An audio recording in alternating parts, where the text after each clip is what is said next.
1528, gold was discovered in the Cherokee lands in Georgia. In the next couple of years, I heard some vague talk about it, but I was busy in New Orleans, and getting mixed up in a gold rush was the furthest thing from the mind of yours truly, Jim Bowie.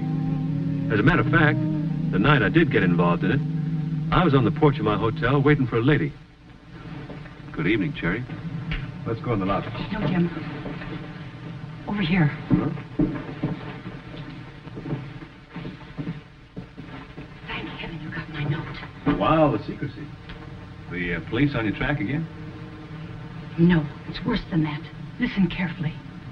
And don't think I've gone loco. All right, I'll listen. Several days ago, 2 men came to my place and reserved one of my private rooms. Said they wanted to have a quiet little card game. Yeah? They stayed about an hour. After they left, I went in. They hadn't even broken the cards open. Tonight, they came back again. I went into the next room and put my ear to the door. Well, go on. What'd you hear? Jim, they're plotting to kill President Jackson. You just got to get to him and warn him. All the way to Washington? No, Tennessee. A place like Hermie something? The Hermitage. That's Jackson's home just outside of Nashville. They said he'd be there for a powwow about the Indians. What do they look like, these 2 men? One had kind of light curly hair, and the other was heavier. They given any reason why they wanted to kill Jackson? Nothing that made sense to me. Doesn't make much sense to me, either. Jim, they hate him. They're leaving the day after tomorrow. You've just got to get to him in time. If you want me to ride clear to Nashville on a cock and bull story like this, you must think I'm loco. Jim, it's true. No, Jerry, come on. You go back to your gambling rooms, fix yourself a good stiff drink. Come on now.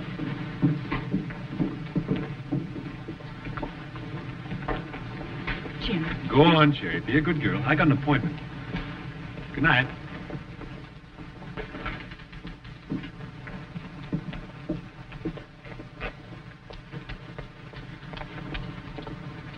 All right, gents. Pay off. He's going. You're sure? At dawn. Then we leave tonight. $1,000, Jerry. The price has gone up, gents. I want 5, or I do a little talking. You won't get anything, Jerry. What?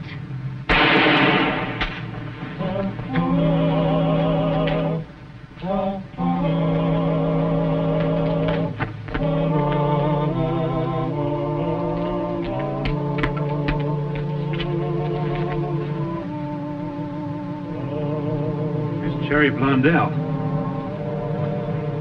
She's dead. You go get the police. Looks like I'm on my way to Nashville.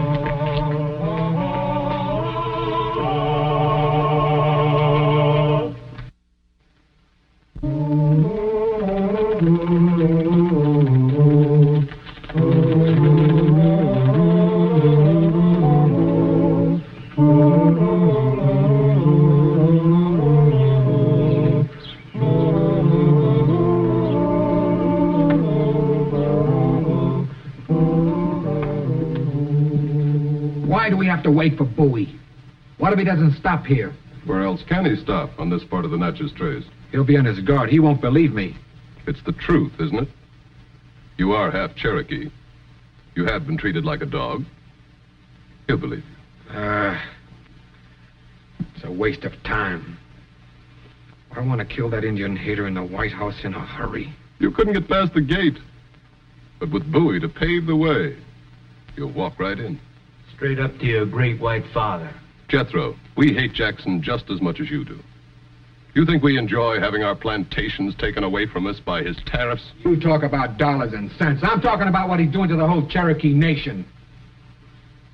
Moving them to Arkansas. Things would be different with Calhoun in the White House. The rider's coming. It's Bowie. Downstairs.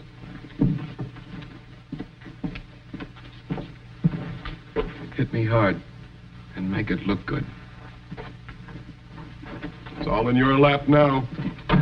Remember, Bowie is the only one can open the door of the Hermitage to you. And when you get inside that door...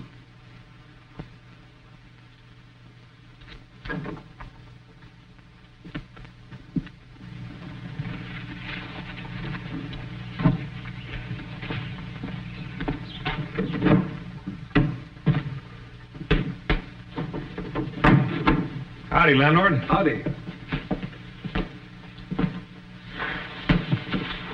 Ale. Draw one for me. No, you don't. That's Jethro Pumphrey. Oh? The son of old Josiah Pumphrey. Married himself a Cherokee squaw.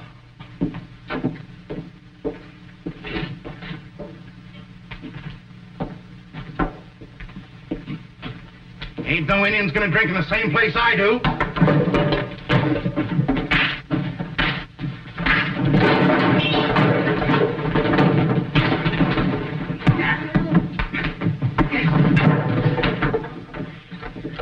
Dirty, stinking half-breed!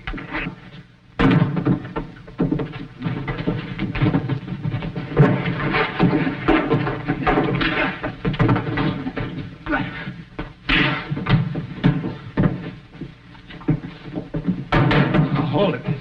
Well, killing him's not going to do any good, is it? There'll be one less of his kind. And one less of yours. Now, come on, sit down and cool off. Come on. Sit down. Landlord, bring Mr. Pumphrey another ale. You better get him out of here. Yes, sir. My name's Jim Bowie. I'm from Opelousas. You want to shake hands with a dirty half-breed? I got nothing against a clean one.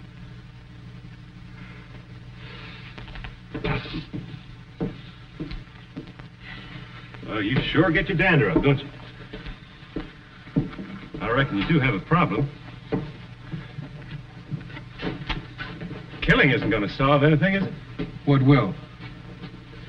I don't know. Time? Patience, maybe? Will patience get me back my uniform? Uniform? I was a midshipman at sea in the United States Navy. Till a drunken boatswain in Havana made me exactly 29 minutes late returning from shore leave. You were dismissed from the Navy for that? Must have been some other reason, wasn't there? There was. My captain hated Indians. He called it mutiny. I was logged, court-martialed, dismissed. How did you get in the Navy in the first place? Oh, I made honors at college. The mission school for Indians at Cornwall, Connecticut. Then Princeton. I was the shining example of the progress of the Indian. I was going to help my whole tribe. Now when they need me, I can't even face my own mother. Didn't you appeal the decision? Oh, I even wrote to President Jackson. 4 times. He never answered. That's not like Andy Jackson. Not like him at all. Well, how do you know? Well, I know him. As a matter of fact, I'm on my way to see him right now. You are? Uh-huh. I mean, so am I. I mean, I want to try to see him if I can get in. Well, maybe I can get you in. Do you know him that well? Well, I'm going there to do him a favor. Maybe I can persuade him to do me one. Yes? I've heard a rumor that there's a plan afoot to assassinate him. I'm on my way to warn him right now. Assassinate him? Who? I don't know who or why. Would you be ready to leave right now? Anytime you say. Come on, then. Let's go.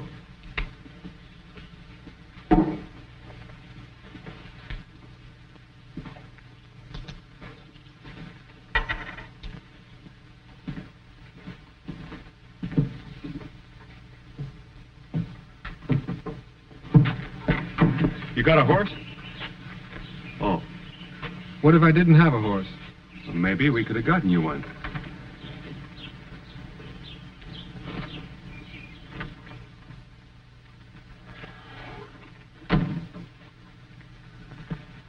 They're leaving.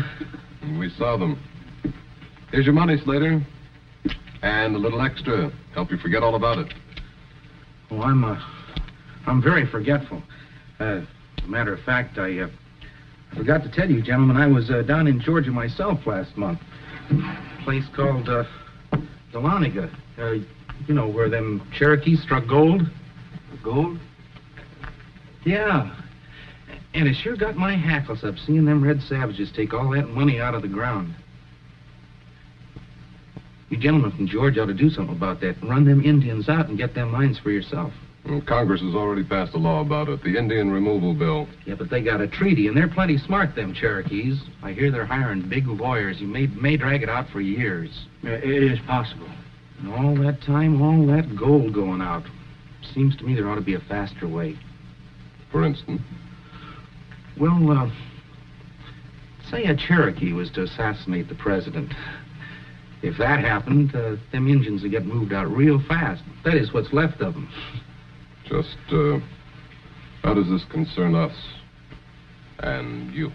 Well, I got no use for Andy Jackson, and I kind of like you gentlemen. And I dearly love gold mines. And I was kind of hoping that you'd take me to Nashville with you. You are going to Nashville, ain't you? Yes, we're going to Nashville. We're leaving now. You're not Slater!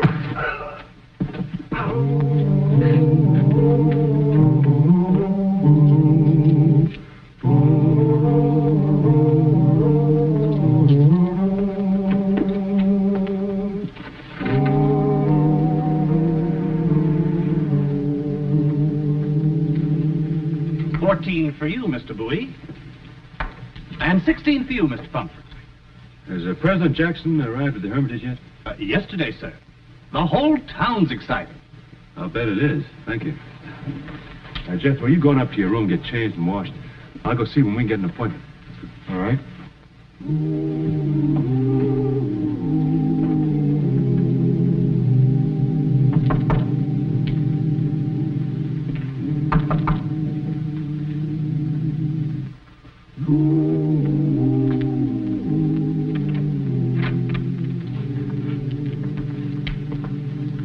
How's it going, Jethro?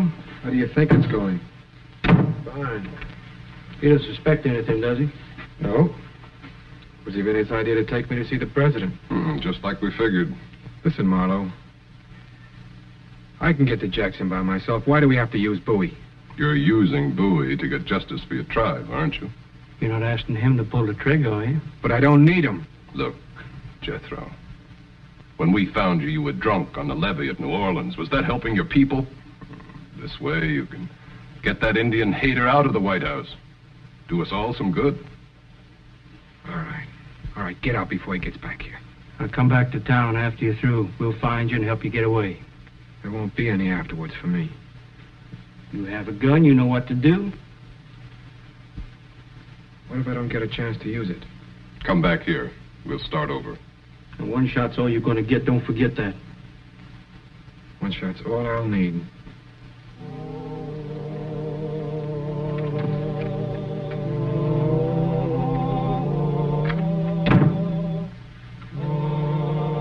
One shot's all I'll need.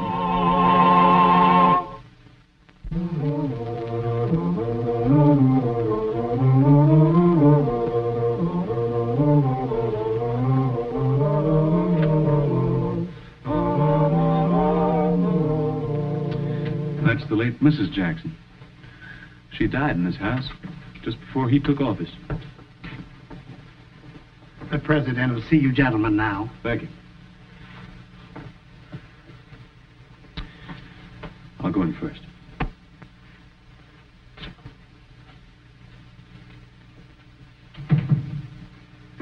Jim Bowie, I'm glad to see you again. Oh, thank you very much, Mr. President, sir. I'm afraid I've come with some very alarming news. You too? It'll have to wait. This is more important. Well, now, look at this. Did you ever see a handsomer litter? No, I didn't, sir. They're fine. They're real fine. Why, they're beautiful pups. Mr. President, sir, what I've come to Nashville is to tell you that... Now, don't be in such an all-fired rush. You've got to help me name these rascals. Well, sir... You know what I like about animals? They're the only friends I have who never pester me with their advice. Well, this isn't advice, Mr. President, sir. This is a warning. I've heard there's a plan afoot to assassinate you. Only one? I'm serious, sir. A woman was shot to death in New Orleans just for trying to tell me this. I'm sorry to hear that.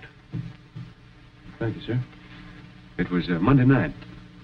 There's a woman I know in New Orleans who runs a gambling house there. She came to my hotel. They've been laughing. They mostly do. When Mr. Bowie comes, it's powerful good for the president's spirits. You may go in now, sir.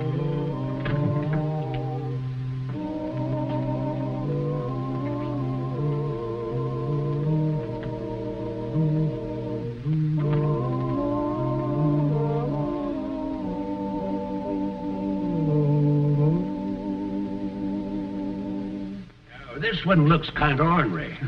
Who are we going to name him after? Well, how about Sam Houston? Hello, young man. Sorry to keep you waiting. I had some important decisions to make about my family here. Told Mr. President your story, Jethro. You left out one thing, Jim. This young man had to be twice as good as any other midshipman in the Navy, just because he is half Indian. That's right, sir. And he had to work twice as hard to get there, too. You've had a tough row to hoe, son. Yes, sir, I did. Confound it, you can't call a man a mutineer for overstaying shore leave by 29 minutes. Trumped up charges. That captain ought to be skinned alive. I thought you'd get fired up, sir. Fired up? Jethro, if one of my 97 assistants mislaid your letters on purpose, I'll have his scalp. I might not remember somebody like Jones or Smith or Green, but who the Sam Hill could forget a name like Jethro Pumphrey?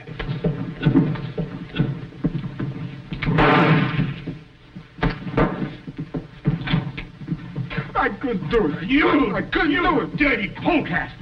You kill the president, would you? I wanted to, but I couldn't do it. You were part of the plot. The whole fight back there in the trace was a raise, wasn't it?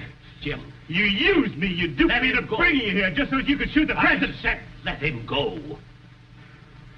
Sir, if I'd have been responsible for your death. But I'm not dead. And what I want to know is why. Was it because I didn't answer your letters? Letters I never got? Well? Jim, let him alone. It wasn't I who kicked you out of the Navy, Jethro. No, but you're kicking my people out of Georgia. The whole Cherokee nation. You're an Indian hater, Mr. Jackson. That's why I wanted to kill you. What made you change your mind, boy? Why didn't you shoot me? Saw you playing with those bird dog pups. He wanted to buy me a horse. Things just weren't the way I thought they would be. I just couldn't. This Indian hater business. Because I sponsored the Indian removal bill, was that it? Yes. You broke your promise, Mr. Jackson. The Cherokees had a treaty with the federal government. You helped make it. Now you want to break it. I have to break it, Jethro. Why, sir? The Cherokees made one mistake, Jim, but it was a dandy. They struck gold. Gold? The Cherokee struck gold? How long since you been home? 3 years. Where are the mines? At Dahlonega? It's $1 million strike. The Cherokees have to go, boy, like all the eastern tribes. Go or be wiped out. So that's what they were after. Oh, I've been such a fool, Mr. Jackson. That's what who was after? Those planters in New Orleans. Who are they? Marlowe and Frost. From Georgia. Where are they now? Here in Nashville. I don't know. You must know where they are. Come on, if you don't tell us... Wait, Jim, I believe him. If they're smart enough to hatch out a plot like this, they'll stay out of sight. Maybe we can smoke them out. In the meantime, what's to be done with him? Send to town for the sheriff, sir. Yes, I suppose so.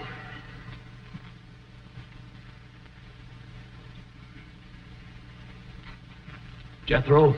Sir? Did these men have an alternate plan in case you fail today? Yes, sir. I was supposed to go back to the hotel. Good. You do that. Well, you can't mean that, sir. You're not going to let him walk out of here. Isn't that for me to decide?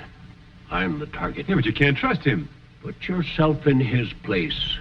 He got an education to help his people. Now when they're in trouble, he's in disgrace.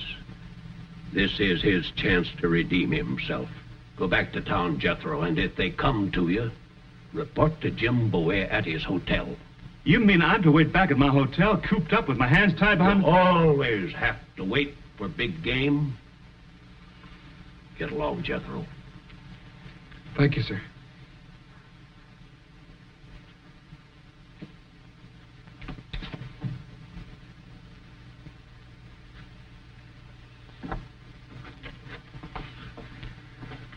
I'm telling you, sir, we'll never get sight nor smell of him again. All those two planters.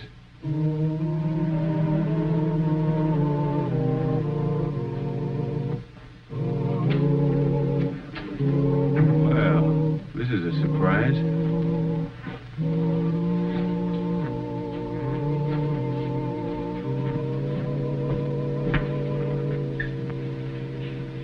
What happened? They came for me in a carriage. We talked. They just brought me back.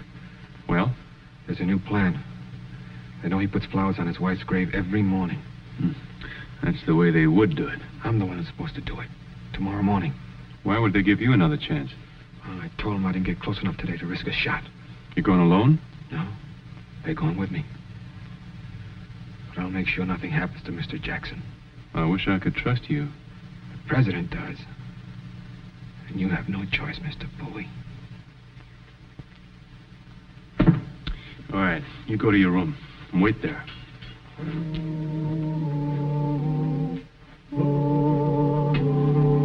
I have a little errand to run.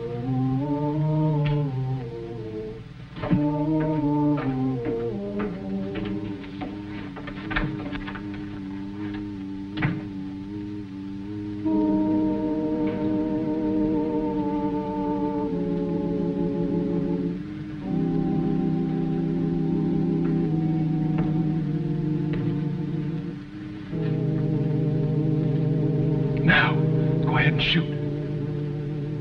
He's not close enough. Shoot her, I will.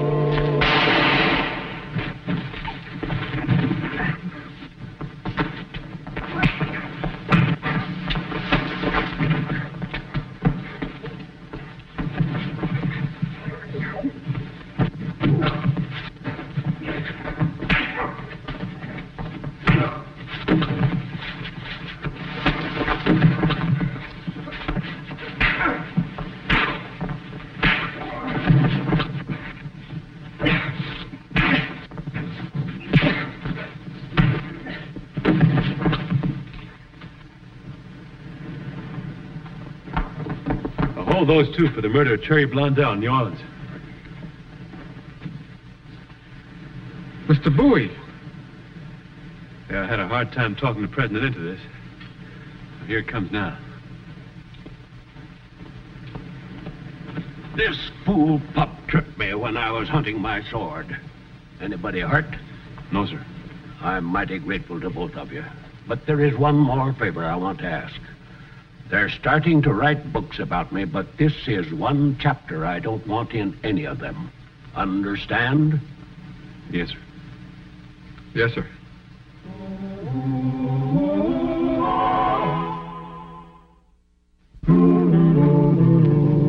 You'll be pleased to hear, Midshipman Pumphrey, that your former captain has been suitably rewarded for his prejudice and injustice. Yes, sir. Now, this is your first assignment. Go back to your people and tell them why they should go west. You can go now with your head high, in your country's uniform, and they'll listen to you, as they should. Thank you, Mr. President. You heading back south, Jim? Oh, yes, sir. Unless you think you're going to need a bodyguard. Now, quit fussing over me. I've got the best protection in the world right here. Jim Bowie, Jr. And here's the star of our show, Scott Forbes. Hello. Hope you enjoyed tonight's show. And that you'll be with us next week for another adventure in the exciting life of Jim Bowie.